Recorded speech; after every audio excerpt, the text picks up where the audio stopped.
મહારાજની જય.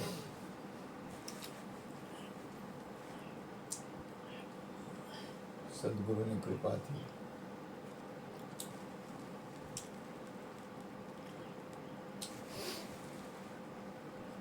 સત્સંગ મહાપુરુષોએ દરેક સત્પુરુષોએ સત્સંગ કર્યો છે. દરેક મહાપુરુષોએ. દાખલા તરીકે કબીર વિશ્વનો શહેનશાહ કહેવાય. પણ કબીર સાહેબ એની જગ્યામાં સત્સંગ કરતા. નરસિંહ મહેતા, મીરા, રવિ સાહેબ, ભાણ સાહેબ, ત્રિકમ સાહેબ, મોરા સાહેબ બધાએ સત્સંગ ભજન કર્યા છે. દરેક મહાપુરુષોએ. બુદ્ધ ભગવાન હતા, ગુરુ કૃપાથી બોલ્યું તો બુદ્ધ ભગવાન બુદ્ધત્વને પામ્યા પછી પણ એને સત્સંગ કર્યો છે. ઈસુ ભગવાને પણ વચનનો ઉપયોગ કર્યો છે. પૈગંબરોએ પણ વચનનો ઉપયોગ કર્યો છે. આ વિશ્વના તમામ મહાપુરુષોએ સત્સંગથી શું થાય? સત્સંગથી થાય શું? તો કે આપણને ખ્યાલ આવે કે આપણે શરીર નથી. શરીર આપણું છે, આપણે શરીરથી અલગ છીએ. મન આપણું છે, પણ મન આપણું છે એટલે આપણે મનથી પણ અલગ છીએ. અને ધન આપણું છે એટલે આપણી કોઈ પણ વસ્તુ હોય એનાથી આપણે અલગ હોય. તો ધનથી પણ અલગ છીએ. તો આપણે કોણ છીએ? તો સંતો મહાપુરુષો આપણને આપણા આત્મતત્વમાં સ્થિત કરે છે. આત્મા પરમાત્મા બહોત કાલ રહે દૂર, સુંદર મેલા કર દિયા સદગુરુ મિલે દલાલ. સદગુરુ છે ને નિમિત્ત છે. ભીમ સાહેબનું એક ભજન છે કે સંદેશો જીવન આ સતલોકનો. ભીમ સાહેબે ભેજો પત્ર લખ્યો ગુરુએ પ્રેમનો, એને લગ્ની કરીને લેજો. આ મારો સંદેશો નથી, આ સતલોકનો છે. એટલે કહેવાનો મતલબ શું છે કે કોઈ પણ રીતે આપણે જો શરીર છે તો શરીરના ધર્મ છે, પણ આ શરીર છે તો એના ધર્મ એની જગ્યાએ રહેવા દો. આને આ શરીર છે તો એને એના જગ્યાએ રહેવા દો, એને એના ધર્મમાં રહેવા દો. તમે તમારા આત્મામાં રહ્યો. ધન છે તો ધનનો ઉપયોગ જે રીતે જીવ હોય તમે જેમ કરો એમાં તમે સ્વતંત્ર છો, એને એની જગ્યાએ રહેવા દો. તો મન તમારું છે તો મનને મનની જગ્યાએ રહેવા દો, તમે તમારી જગ્યાએ રહ્યો. કારણ કે તમે તનય નથી, મનય નથી અને ધનય નથી. હવે તન મન ધન તમે નથી તો તમે કોણ છો?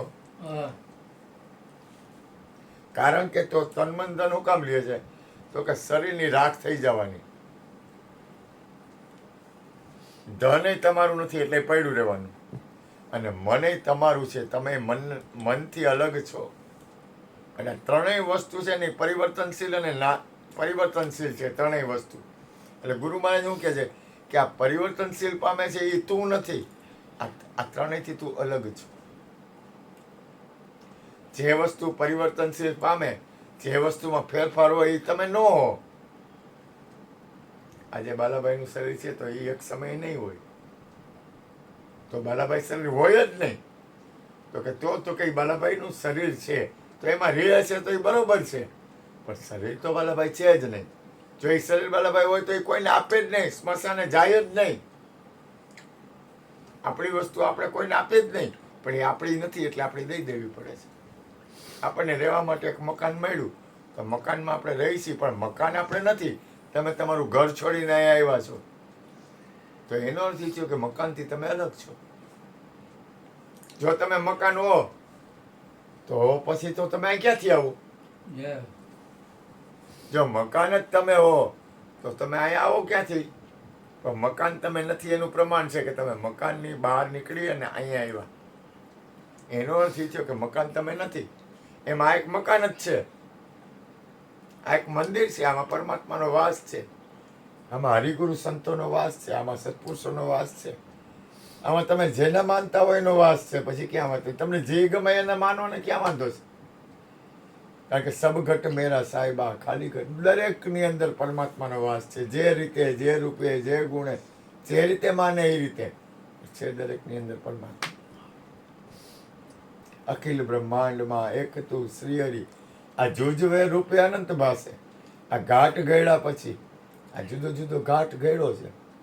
નામ અને રૂપ જુજવા, પણ અંતે તો પરમાત્મા સિવાય કાંઈ નથી. હવે પરમાત્મા છે તો કેમ છે, આપણે એમાં સ્થિર કેમ થવું? અને બીજું, ગુરુ કૃપાથી આપણી ફરજ શું આવે છે?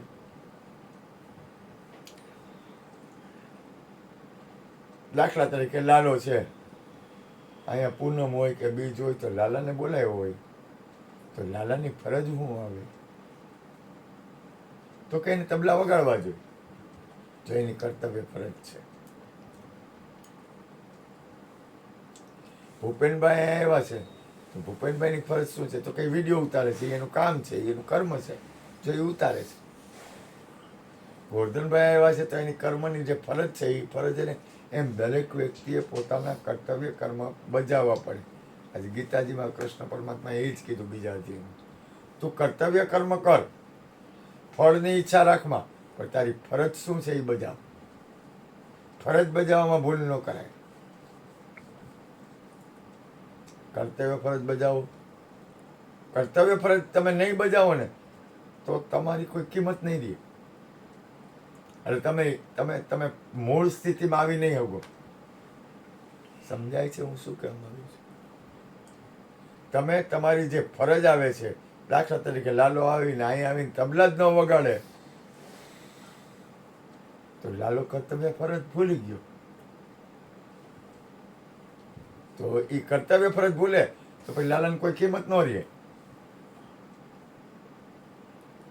પણ લાલાએ નીતિથી એની જે કર્તવ્ય ફરજ આવે છે એ રીતે તબલા બજાવવા પડે. એમ તમારા જીવનની તમારી કર્તવ્ય ફરજ બજાવો. કર્તવ્ય ફરજ બજાવવાથી તમે તમારી મૂળ સ્થિતિમાં આવો છો. સંસારમાં આપણને પરમાત્માએ એક સદગુરુ પરમ તત્વ પરમાત્મા, તમે જેને માનતા હો એને આપણને શરીર આપ્યું છે. શરીર આપ્યું છે તો આપણી જે ફરજ છે એ બજાવો. ફરજ બજાવશો એટલે તમે તમારી મૂળ સ્થિતિમાં આવશો. તમે તમારી ફરજ ચૂકી જાઓ તો તમે તમારી કર્તવ્ય ફરજ ચૂકશો ને તો તમે મૂળ સ્થિતિમાં નહીં જઈ શકો. ગીતાજીમાં એ જ કીધું કે આ બ્રહ્માંડમાં આત્મા છે એ મળતોય નથી અને જન્મતોય નથી. હવે તમે આત્મા છો તો કે તો હવે શું કરવાનું? તો કે તું ક્ષત્રિય છો, તારી ફરજ બજાવ. કાંઈ પણ ફળની ઈચ્છા રાખમાં. જે કાંઈ બને છે ને એને જે કાંઈ બને છે એ પરમાત્માની રીત પ્રમાણે બને છે. કર્તવ્ય ફરજ બજાવો અને તમે તમારા મૂળ સ્વરૂપમાં, આત્મ સ્વરૂપમાં સ્થિત રહો. બોલો સદગુરુ મહારાજ, બોલો બોલો.